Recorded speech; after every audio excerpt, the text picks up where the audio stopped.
What's going on? This is Julian with the Game Fanatics, and we are back with another video. CES just passed last week, and there was a ton of news and new tech that we had a chance to see.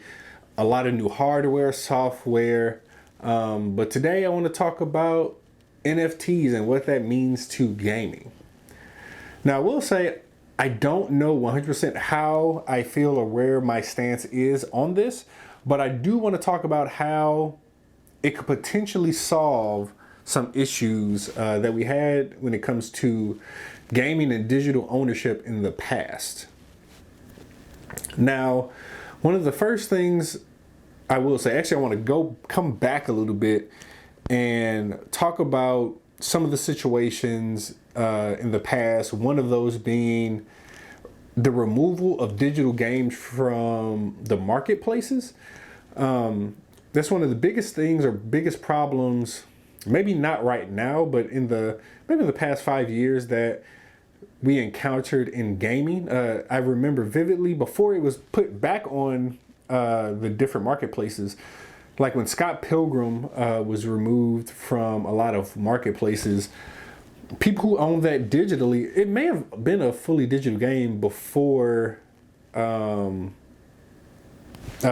part's not important, but once that game was removed from the marketplace, if you didn't have that installed on your hard drive, you couldn't play it anymore. And that was an issue for a lot of people. You can't search it on the store, you can't re-download it, even though you may have paid for it. And then we see even things that you haven't paid for, like the PT demo.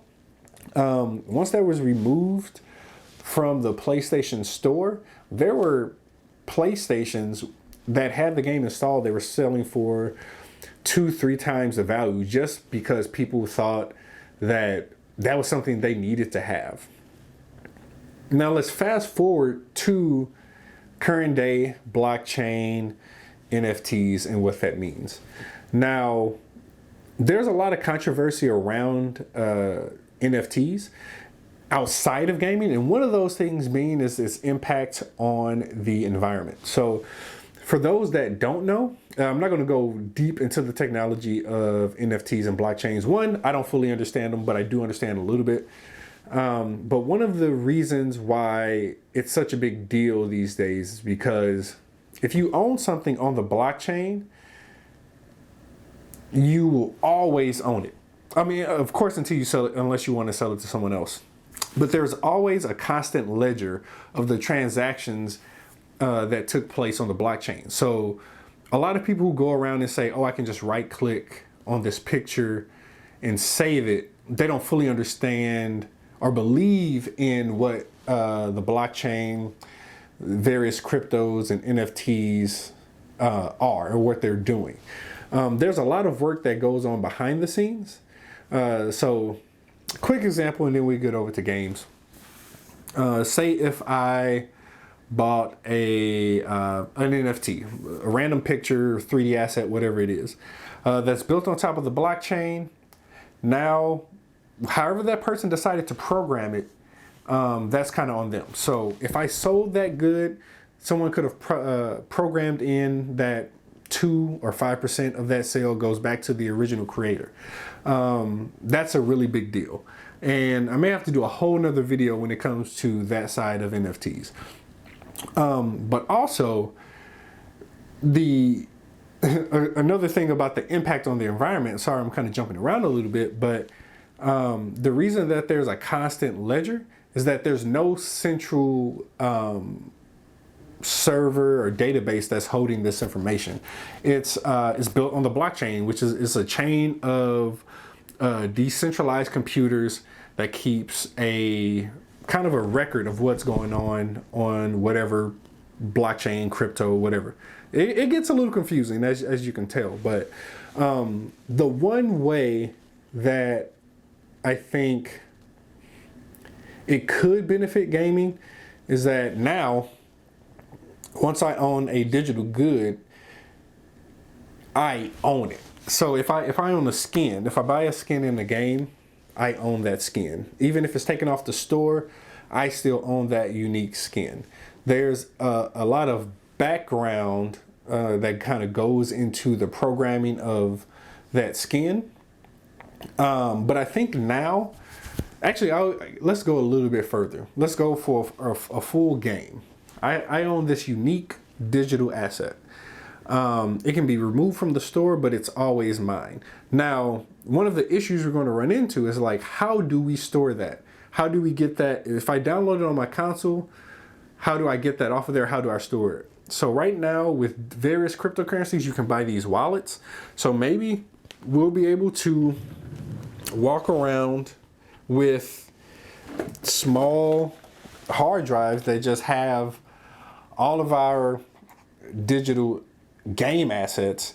I mean, it gets really confusing, and I think that I don't think it's the time to kind of integrate NFTs into games like Call of Duty or a more recent example, S.T.A.L.K.E.R.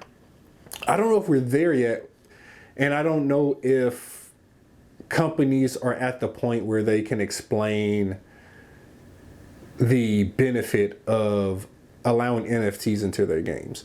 So now this is just kind of a conversation. This is just kind of some of the things I've been thinking about. So I'm not totally against it because we're entering this age of digital ownership, and there's still a lot of work to be done. There's a lot of education kind of surrounding the subject. But like I said before, there are a lot of various impacts. If you're really into sustainability, crypto, NFTs, all these things are really hard on the environment. It takes a lot to keep all these various computers running.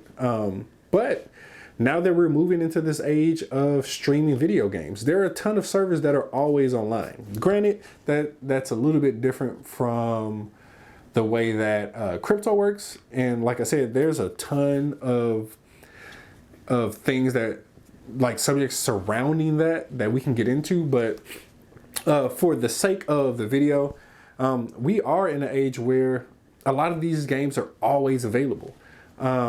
I know when the original Xbox One came out, people were kind of weird about the whole concept of always online. That is what the blockchain is. It's a decentralized server that is always online. There's no one place where information is stored. There's no one place where information is held. So I can definitely see some benefit as we move closer to a all digital future when it comes to gaming. But I do understand why people don't want NFTs in their games. But I do think eventually it will happen.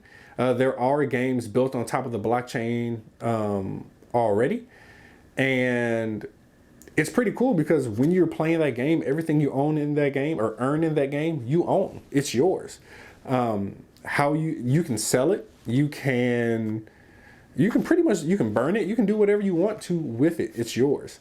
And it's pretty interesting because I'm pretty sure the underlying technology of some of those games while you're playing, at least probably utilizes your computer to be a part of the blockchain. It has to be something for them to be giving you these assets for free.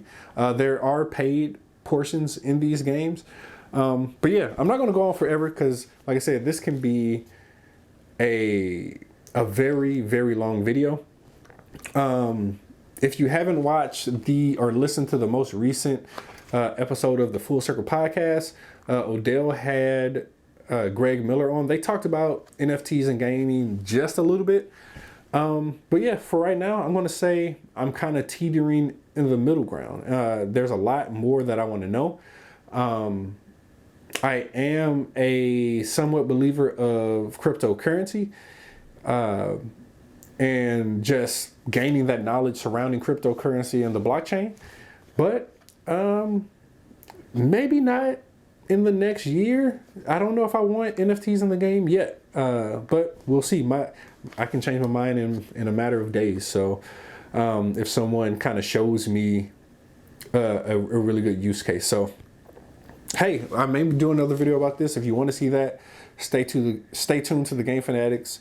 Like, subscribe, and I'll see you next time.